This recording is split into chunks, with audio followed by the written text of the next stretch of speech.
Digital పేమెంట్లా? ఏహే, చదువురానోళ్ళకి అదేం ఫైదా? Phone తోటి స్కాన్ చేసి పైసలు కొట్టుడా? ఆగో, పల్క ఫోన్లు లేనోళ్ళు ఏం చేసుడు మరి? నెట్ సిగ్నల్ ఉంటేనే పైసలు ఒకరికొకరికి పంపుకోవచ్చా? ఊర్లల్లో నెట్ సిగ్నల్ ఉన్నట్టే పేమెంట్లు అయినట్టే. డిజిటల్ పేమెంట్లు చాలుగాక ముందు ఇగో ఇట్లా ప్రతిపక్షాలు మస్తు పేర్లు పెట్టినాయి అబ్బా. మన పైసలకు గ్యారంటీ ఇవ్వలు, చిన్న చిన్న దుకాణాలు సుతం మూతపడతాయి అని ఇట్లా ముక్కేసినాయి ప్రతిపక్షాలన్నీ అప్పట్లా.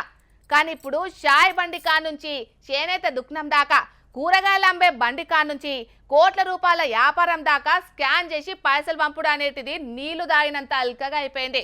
ఇప్పుడు ఈ ముచ్చట ఎందుకనంటే, సెంటర్ మంత్రి అశ్విని వైష్ణవ్ సారు అద్దాల హోటల్లా పానీపూరి తిని పల్క ఫోన్లు తెరిచి క్యూఆర్ కోడ్ స్కాన్ చేసి బిల్లు కట్టిండోళ్ళు. ఆగో, సెంట్రల్ మంత్రి పానీపూరి తినుడేంది, స్కాన్ చేసి పైసలు కట్టుడేంది అని అంటారా? వికసిత్ భారత్ 2047 లక్ష్య సాధనల ఐటీ లీడర్లు వ్యాపారవేత్తల పాత్ర అనే ముచ్చట మీద హైదరాబాద్ లో మీటింగ్ అయింది ఇయాల. నోవోటల్ హోటల్లా జరిగిన ఈ కార్యానికి హాజరుపడ్డాడు అశ్విని వైష్ణవ్ సారు. అగో, ఆడగానొచ్చిండట్లా పానీపూరి తినుకుంటా సారు. పానీపూరి అంటే మంత్రి సార్కు బగ్గ పైరం అనుకుంటా. రుచి సుతం మంచిగుండేటాలకు తోడా ప్యాస్ డాలో అని అనకపోయినా పానీపూరిలో అయితే లొట్టలేసుకుంటా తిన్నాడు సారు.